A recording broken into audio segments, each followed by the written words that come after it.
जैन रामायण में त्रिलोक मंडन हाथी के और भरत महाराज इनके पूर्वज जैसे दिखाई जा रहे हैं। तो उसमें से वो एक व्यक्ति मरण करके कहाँ गया? अब वो सांप काट लिया, सांप काट करके वैराग्य में मरण को प्राप्त हुआ और कहाँ पहुंचा था? स्वर्ग में। ओहो, चौथे स्वर्ग में। गजब। चौथे सनत कुमार महेंद्र, जहाँ कम से कम आयु 2 सागर की, अधिक से अधिक आयु 7 सागर की, ऐसी जगह जाके पहुंच गया भैया। भोग भूमि के जीव जिंदगी भर शांत जैसे रहते हैं, वो मरण करके यदि मिथ्या दृष्टि हो तो जाते हैं अकेले भवनत्रिक में। और ये मिथ्या दृष्टि आदमी मरण किया, अंत में वो कहाँ पहुंच गया? अब बताओ क्या जीवों की स्थिति है, कहाँ से कहाँ, इधर से उधर टप्पे खाते। ऐसा वो पहुंच गया और पहुंच करके वो वहां से निकला। कहाँ से? स्वर्ग से। यह कहाँ गया इसमें? धर्म ध्यान जुत तजि निज प्राण, पायो चौथो सुरग सुथान, चयो तहाँ ते अति सुख पाय, पहु कर द्वीप विषे तब आए। धर्म ध्यान से चूंकि उसका मरण हुआ तो चौथे स्वर्ग में पहुंचा और वहां पे सागरों पर्यंत की आयु को भोग करके फिर कहाँ आया? फिर पुष्करार्ध। कहाँ गया? पुष्कर द्वीप के चंद्र आदित्य नाम के राजा नगर में राजा प्रकाश यश, उनके वहां पर वह पुत्र हुआ। उस पुत्र का नाम था, क्या नाम था? प्रकाश यश के चंद्र आदित्य तो नगर का नाम है। नाम ही नहीं दिया उसका, इसलिए नाम नहीं मिल रहा है। तो वो जगत द्युति भयो, इन्होंने नाम दिया है। जगत द्युति नाम का राजकुमार हुआ। अब वो राजकुमार हुआ लेकिन वो क्या रहता था? विषयों से विरक्त रहता था। उसको राजकाज में, घर गृहस्थी के काम में, ब्याह शादी में, इन सब में कोई इंटरेस्ट नहीं था। यौवन माही राजा भयो, पुण्य तनु पर भाव सुलियो, मंत्री वृद्ध महागुणवान, तासो ऐसे भूप बखानी। और जब वो यौवन को प्राप्त हुआ तो जो राजा था उस राजा ने राज्य का त्याग किया, आश्रम को प्राप्त हुआ और जो ये बालक था इसको क्या मिल गया? राज्य मिल गया। राज्य तो मिल गया लेकिन इसके राज्य करने में इंटरेस्ट नहीं था, तो वो राज्य से छोड़ने की बातें करता था। जो वृद्ध मंत्री थे उससे बोल बोल करके राज्य करवाते थे, उसको प्रेरणा दे दे करके, रोक रोक बोल बोल के, महाराज रुक जाओ, अभी ठहर जाओ, अभी युवा हो, आपको राज्य करना ही अच्छा है, आपके बिना प्रजा पूरी अनाथ हो जाएगी, आपके कारण से ही धर्म पूरा चल रहा है। वो तो मानो जैसे ऐसा होता है ना कि जब जाने का मन हो जाए कहीं से तो हर आदमी दिन फुदकता है, बस अब जाएं, अब जाएं, अब जाएं, अब जाएं, बस जाएं। तो हर 2 दिन में उसको शांत करो, अभी चलते हैं, फिर वो फुदकेगा 2 दिन बाद, अब जाएं। क्यों? जैसे आप कहीं पहुंच जाओ और आपका मन हो जाए आप जाना है, तो आप क्या करोगे? आपके पतिदेव से बोलोगे, पतिदेव को अच्छा लग रहा तो बोलेंगे रुक जाओ बेटा अभी थोड़ा सा, अभी रुके चलेंगे, फिर 1.5 दिन बाद। तो ऐसे वो राजा थोड़े दिन में मैं जाऊँ तो मंत्री अरे राजा 6 महीने साल भर थोड़ा सा रुक जाओ, रुको। तो ऐसे करके बड़े मुश्किल से उससे क्या कराता है? राजा वैसी बातें करता था। क्या? यह संसार असारयति, ता भूमि दुख पावतु जीव, निहचे भोग रोग समझानी, मोहि लगे फीके दुख खानी। हे मंत्रियों, मेरा मन नहीं लगता संसार में। ये संसार है सार महादुख सागर, इसमें क्या है? सार तो कुछ है ही नहीं। गन्ने के रस निकाले हुए फोतरे के समान क्या है संसार? मौसम्बी में से निकला हुआ रस, उसके बाद जो बच गया उसमें क्या है? संसार। शरीर में से यौवन निकल गया, उसके बाद बचा वो क्या है? संसार असार। जैसे सब में से उसका सत्व निकाल दिया, अब क्या बचा? जिन धर्म में से स्वतंत्रता को, शुद्धोपयोग को, अनेकांत को निकाल दो, क्या बचा? असार। अनेकांत में वस्तु में से अनेकांत को हटा दो तो क्या बचा? असार, कुछ बची नहीं वस्तु, खत्म, शून्य, शून्य में पहुंच गया। अनेकांत को निकाल बैठे, यही तो सब बात कर रहे थे अभी अपना जो प्रवचन चल रहा था। मूल दृष्टि किस बात की? कर्म और आत्मा का संबंध जानने पर भी, कि एकांत जानते हो, अशुद्ध भाव जानते हो, शुद्ध भाव का परिचय नहीं है, असार संसार। समझ में ही बात? वो बोलता है निहचे भोग, ये भोग तो है, जो जो भोग मनोहर भोगे, त्यों त्यों तृष्णा नागिन डंके लहर जहर की आवे। भोगों को भोगा इच्छा रोगा, त्यों त्यों अधिक बड़ा स्वामी। हे मंत्रियों, जो जो भोगों को हम भोग रहे हैं वैसे वैसे क्या हो रही है? इच्छा रूपी रोग बढ़ रहा है। या ते मुकुद्योपदेश, तप करि जानु कर्म अशेष। इह मंत्री सौभाखी बात, तमईम सो बुद्धिवंत कहात। इसलिए मेरे को आप उपदेश तप का दो, मैं तो जाता हूँ, तप करता हूँ। तो मंत्रियों ने ये सब सुन करके उससे कहा, तुम कुल क्रमी तेराज, इह आयो है भूपाल। वत्स अवेय पाली ज्यो, त्यों पर जा सुखधारी। हे राजन, आपके कुल क्रम से चलाया ये राज्य है, प्रजा का आपके परिवार के प्रति स्नेह है, इसलिए आप इसका वत्स की भांति पालन कीजिए, विरक्त रहिए, लेकिन आप कैसे भी करके यही धर्म कर्म कीजिए। पूर्व काल में बहुत महापुरुष हुए, उन्होंने भी धर्म कार्य गृहस्थ अवस्था में किया, वो कीजिए आप। सुनीता के इम बेन राज, करे परिरत नहीं। सुनीता के इम बेन राज, करे परिरत नहीं। वैरागी मन राखे, घर में ही रहे। उनकी बात सुन करके वो राजा थोड़ा रुक गया। क्या करता था? जे आवे मुनि राय, तिनको दे आहार वर। तब बहु पुण्य उपाय, भोग देव कुरु में गयो। और ऐसा करके वो वहाँ पर गृहस्थ अवस्था में रहा, दीक्षा धारण नहीं कर पाया। और जब दीक्षा धारण नहीं कर पाया तो उसने वहाँ जो आहार दान आदि दिए थे उनके फल स्वरूप वह मरण करके भोग भूमि में गया। लेकिन भोग भूमि में जाने पर उसने वहाँ पर कुछ पूर्व उपाय से सम्यक्त्व को प्राप्त किया, और सम्यक्त्व को प्राप्त करके वह वहाँ से पल्लों की आयु तक वहाँ रहता हुआ फिर मरण करके ऐशान स्वर्ग में गया, दूसरे स्वर्ग में। और दूसरे स्वर्ग में गया इसलिए हमने कहा सम्यक्त्व प्राप्त किया। भोग भूमि के जीव यदि सम्यक दृष्टि हो तो जाते हैं पहले दूसरे स्वर्ग में, और यदि मिथ्या दृष्टि हो तो जाते हैं नियम से भवनत्रिक में। ठीक है, इससे ना ऊपर जाएंगे ना इससे विरुद्ध जाएंगे।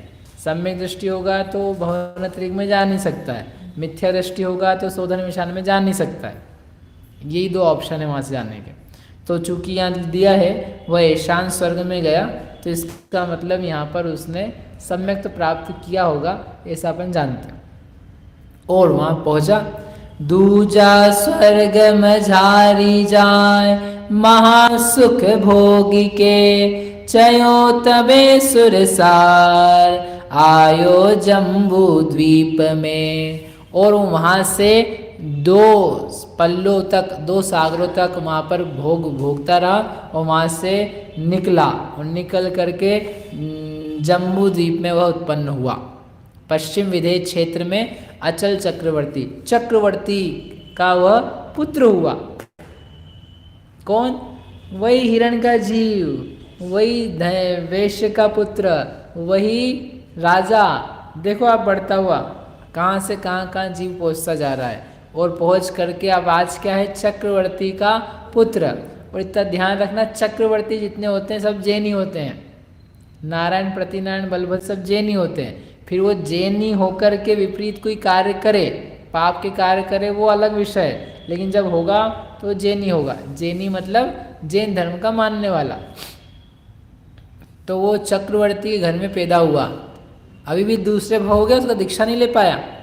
पहले सांप काटा था तब दीक्षा नहीं ले पाया था, और फिर यहाँ पर आया तो आकर के क्या हुआ, उसको राजा के मंत्रियों ने जाना नहीं दिया। वो उससे विनय कर कर कर करके राज्य करवाते रहे।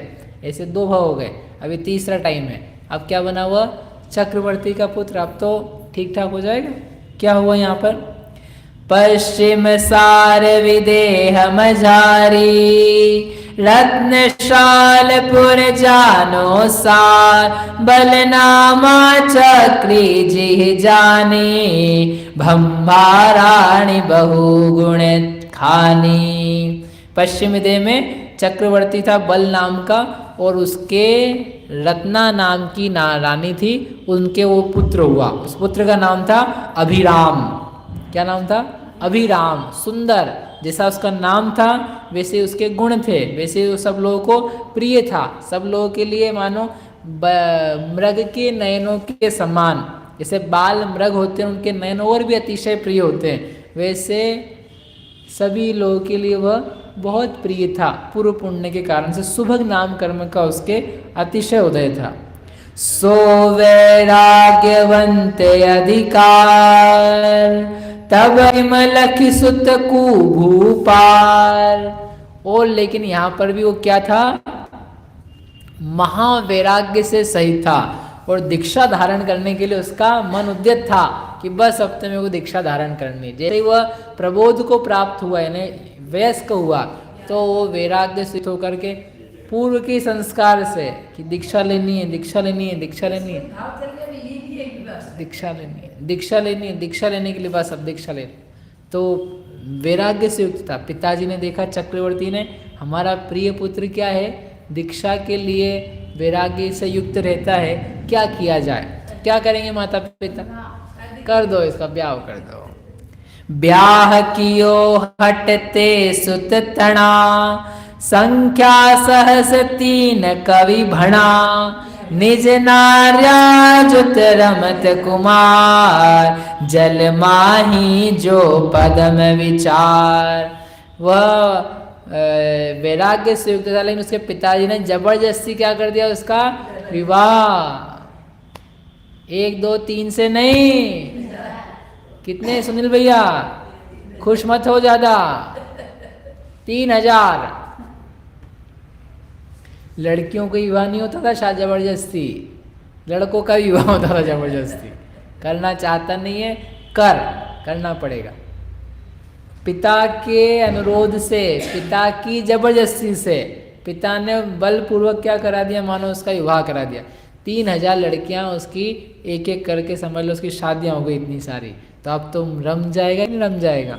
तो आचार्य भगवान कहते कि वह इतना सब होने पर भी उसमें रमा नहीं, उसको राज्य पालन में भी नियुक्त कर दिया। आपको राज्य की व्यवस्था देखनी है, हमसे नहीं होता, आपको करना है। शादी करा दी, राज्य के ऐश्वर्य में लगा दिया, फिर भी 3000 नारियों के बीच में भी रति संबंधित सुख को, मैथुन संबंधित सुख को विष के समान समझता था। उन सब के बीच में घिरा हुआ भी वह, जैसे जल में कमल निर्लिप्त रहता है कीचड़ से, जल से, वैसे वह निर्लिप्त रहता था। 80 धारा व्रत का मानो पालन करता था। 3000 स्त्रियाँ समझ से, इतनी सारी स्त्रियाँ लुभाएं, बात करें, अपना श्रृंगार दिखाएं, भोग के लिए कहें, फिर भी वो व्यक्ति कामासक्त ना हो।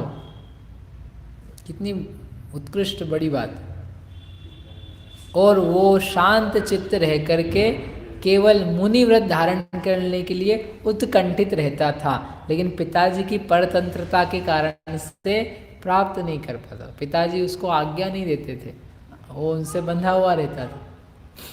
उन सब स्त्रियों के बीच में वह व्रत का पालन करता था, उनके बीच में बैठ करके उन सबको धर्म का उपदेश देता था।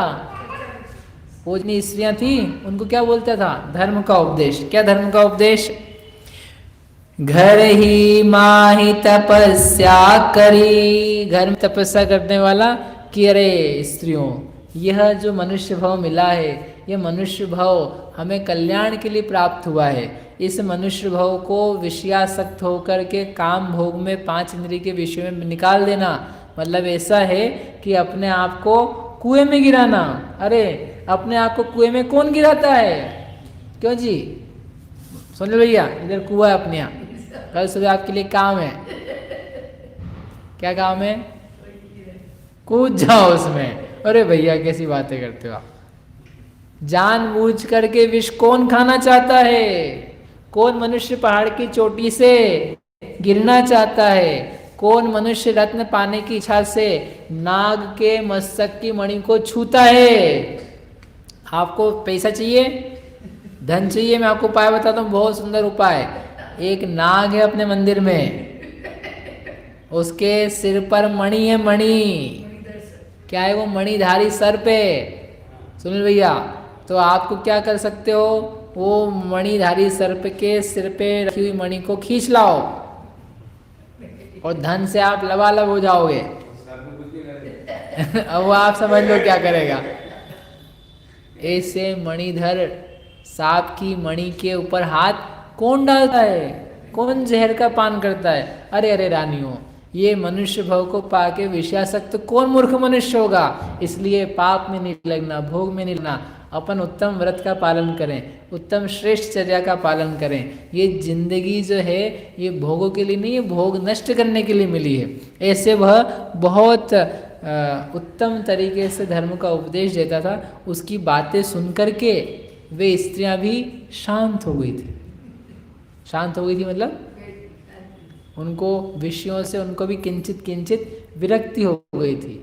वे लोग भी उसके साथ आहार दान, पूजा पाठ, भक्ति, तत्व चिंतन, श्रद्धान, इसमें उन्मुक्त हो गई थी। ऐसा करता करता उसने गृहस्थ में ही, इच्छा तो तब से ही थी बाल्यावस्था से, किसकी?